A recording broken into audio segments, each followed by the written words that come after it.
안녕하세요. 서울시 교육청 교육연수원에서 교육공모직원 인사논문을 강의하고 있는 김태환이라고 합니다. 오늘은 성동광진교육지원청 주관으로 Q&A로 알아보는 2022년 교육공모직원 임금 업무에 관련해서 강의를 하고자 합니다. 오늘 재정지원과 노무팀 직원들의 질문과 제가 간략한 답변을 통해서 인사논문에 대한 중요하고도 필요한 사실들을 콕콕 집어서 강의해 드리고자 합니다. 감사합니다. 기간제 근로자의 주휴수당은 어떻게 지급하면 될까요? 예, 주휴수당이 사실 질문도 많고 좀 어려운 부분이긴 해요. 월급제하고 1급제하고 크게 다르진 않아요. 기본적으로 근로기준법을 기초로 하고 단체 협약을 기본으로 하기 때문에 크게 다르진 않은데, 이제 보통 월급제 같은 경우는 소정 근로시간 15시간 이상이 되잖아요. 보통 무기계약직 같은 경우. 그래서 별로 신경 쓰지는 않아요. 그래서 이제 1급제, 요즘 같은 경우 특히 이제 단시간 근로자들이 많아요. 그래서 단시간 근로자의 주휴가 발생하는지 여부에 대해서 이렇게 소정 근로시간 15시간이 되는 이런 애매한 부분이 있어서 질문이 많고요. 일단은 그래서 단시간 근로자를 기준으로 말씀을 드리면 1급제 주휴수당 지급 조건은 기본적으로 일주간 소정 근로시간이 15시간 이상이 되어야 되고 일주 소정 근로를 개근을 해야 돼요. 이 두 가지 요건을 충족하면 그 해당 주 일요일을 유급으로 처리한다. 이게 기본적인 주휴수당의 기본 요건이에요. 그런데 이제 그 헷갈리시는 부분이 소정 근로 시간이 무엇냐 이렇게 얘기를 하시거든요. 그러니까 소정 근로 시간은 말 그대로 계약서상 근로 계약을 하루에 몇 시간, 일주일에 몇 시간 이렇게 계약한 거, 그거를 말하는 게 소정 근로 시간이에요. 그거 약간 반대 개념으로 실 근로 시간이라고 있어요. 그러니까 실제로 얼마를 근로했냐는 다른 거죠, 소정 근로랑. 근데 기본적으로 주휴는 연차도 그렇고 소정 근로 시간을 기본으로 한다. 그래서 계약서가 굉장히 중요한 거고, 중간쯤 보시면 이제 계약서상 소정 근로 시간 15시간 이상인 경우 별도로 검토가 필요 없다 계산이, 그 말은 당연한 거예요. 그래서 학교에서도 가능하면 하루 소정 근로 시간과 일주일의 소정 근로 시간을 계약서에 명시해 주면 처음부터 주에 대한 그런 뭐 다툼이라든지 이렇게 발생하지 않을 수 있고, 여러분도 복잡하지 않을 수 있어요. 그러니까 소정 근로 하루에 뭐 4시간씩 주 20시간 이렇게 뭐 그렇게 계약서에 명확하게 작성해 주는 거. 물론 이제 그 대체직 같은 경우 뭐 계약을 했다 안 했다 이런 경우 있죠. 그래도 그때마다 계약서를 명확하게 끊어서 잘 작성해 주시면 주휴수당 좀 어려운 게 없을 거라고 보고요. 두 번째, 이제 소정 근로일을 개근했다는 판단을 어떻게 하냐면 그러니까 하루 개근과 이제 만근이라는 그 개념이 있는데, 만근은 조퇴도 안 하고 하루 종일 나와 있는 거고요. 개근은 그날 출근해서 뭐 조퇴를 하든 외출을 하든 그날 출근하면 일단 개근으로 봐요. 그래서 근로기준법상 출근하면 일단 그날 또는 그 한 주를 개근이라고 봅니다. 그렇게 해서 두 가지 요건을 충족하면 우리 1급제 근로자들도 주휴수당을 지급할 수 있습니다. 근데 공무원 같은 경우는 초과 근무 수당 정액분을 계산할 때 15일 이상 이제 온전하게 근무해야 한다는 조건이 있는 것 같은데, 혹시 이것과는 좀 다른 걸까요? 예, 좋은 질문인데요. 공무원의 그 초과 근무 정액분하고 좀 헷갈리시는 분들이 있더라고요, 실무적으로. 그러니까 공무원의 정액분은 어떻게 주고 있나요? 공무원은 하루 8시간이 온전하게, 조퇴가 없이 온전하게 근무 8시간을 한 날이 15일 이상인 경우에 정액분 10시간을 온전하게 주고 있고, 만약에 15일이 미만이 되면 15분의 1씩 감하게 되어 있죠.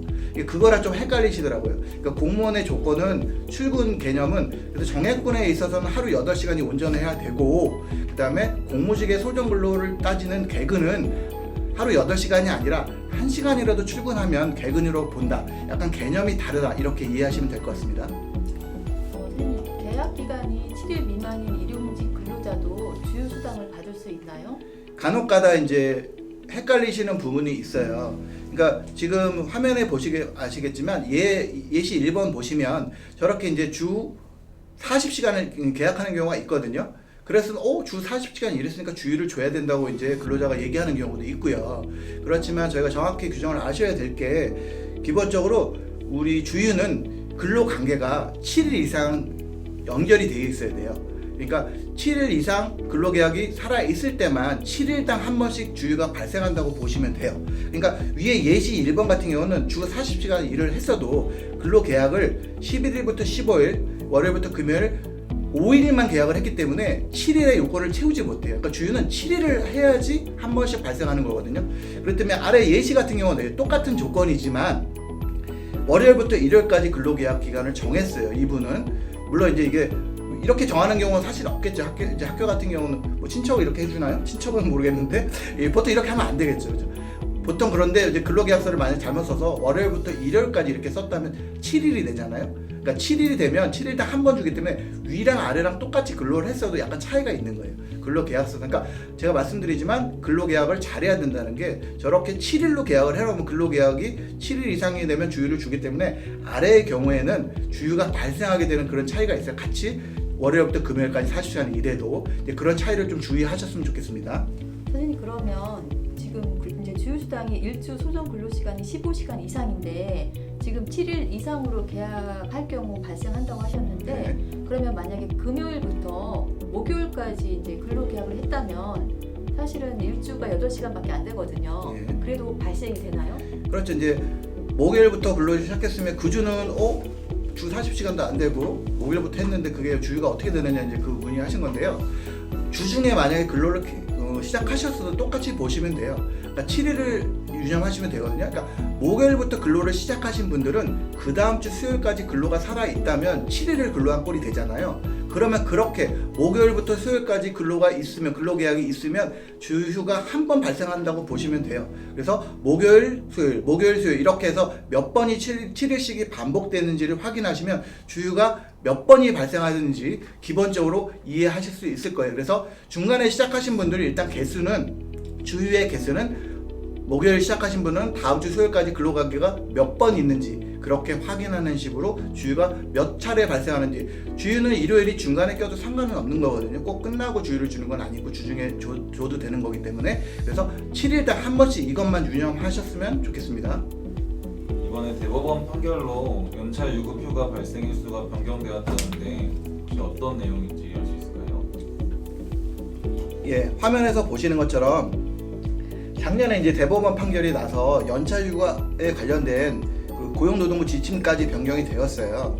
일단 기본적인 내용을 설명드리면 작년에 이제 어떤 내용으로 대법원까지 그 소송이 갔었냐면 딱 1년만 계약한 경우에 365일 그렇게 하고 퇴직한 경우에 1년을 했으니까 연 단위로 생기는 연차 15일을 달라. 그걸 안 주겠다고 해서 이제 소송이 된 거였고 결과적으로 이제 대법원 최종 판결은 예전 같은 저희 기억하실 거예요. 1년씩 계약하는 그 직종들이 있었죠. 스포츠 강사라든지 네. 우리 대체 직원들, 그죠? 대체 직원들 1년씩 계약하면 보통 어떻게 알고 있어요?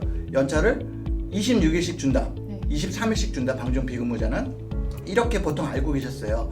왜냐하면 1년을 했으니까 네. 연 단위로 생기는 15일을 준다.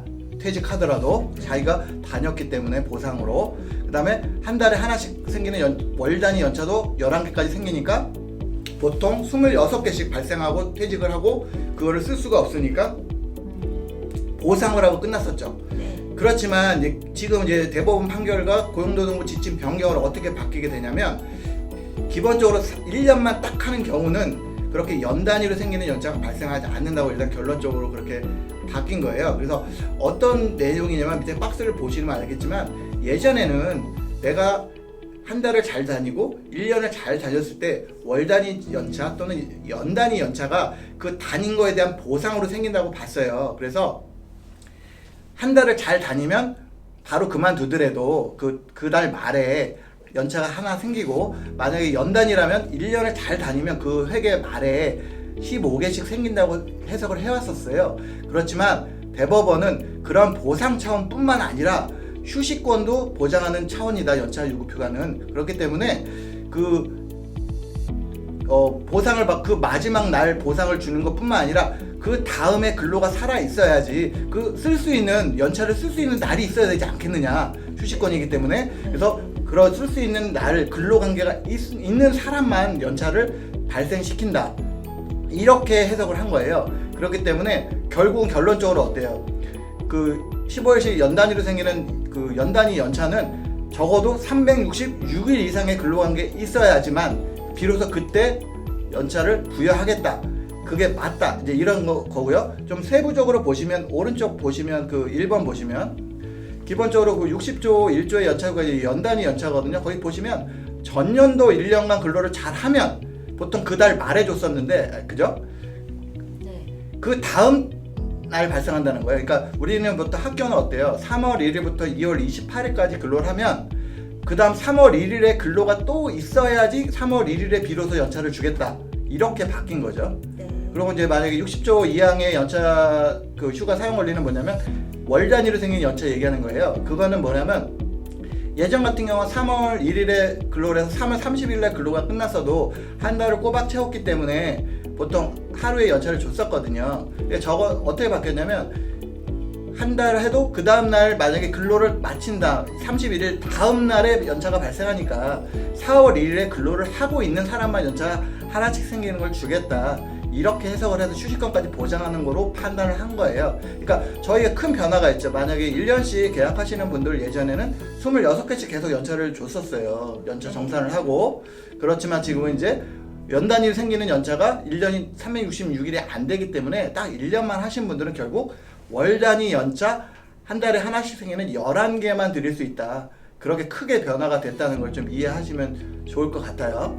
그래서 예를 하나 더 드리면 만약에 6개월 미만으로 6개월로 뭐 이렇게 방역 인력 같은 걸 많이 채용하셨잖아요. 네. 그런 분들 뭐 3월에서 3, 4, 5, 6, 7, 8 이렇게 8월 말까지 3월 1일에서 8월 말까지 했을 때는 예전 같으면 3, 4, 5, 6, 7, 8에서 6개 연차를 줬었잖아요. 네. 그렇지만 지금 바뀐 그 판례에 따르면 어때요? 5일. 그렇죠. 9월 1일에 근로 간 게 있어야지 마지막 달 다닌 게 연차가 생기니까 기본적으로 연차가 하나 줄어드는 효과가 있어요. 그러니까 그런 식으로 좀 바뀌었다. 월 단위뿐만 아니라 연 단위도 그렇게 다니고 다음 날 발생하는 걸로 바뀌었다. 요거를 크게 이제 그래서 이제 무기계약직 분들이 지금 3월 1일에 퇴직을 하잖아요. 네. 그래서 예전 같으면은 2월 말까지 다녔던 거에 대해서 마지막 달에 막 20개도 생기고 했었는데 그게 이제 없어진 꼴이 된 거죠. 예, 그런 좀 차이가 있으니까 나중에 이제 연차 그 정산하실 때 좀 주의해서 보셔야 될 것 같아요. 예, 이상입니다. 예, 지금까지 성동광진 교육지원청 주관으로 Q&A로 알아보는 2022년 교육공무직원 임금 업무를 우리 노무팀 직원들하고 질의 답변 형식으로 가져봤습니다. 많이 도움이 되셨는지 모르겠어요. 그래서 앞으로도 성동광진 교육지원청에선 이렇게 인사노무에 도움이 될 수 있는 프로그램들을 많이 마련하도록 하겠습니다. 시청해주셔서 감사합니다. 감사합니다. 수고하셨습니다.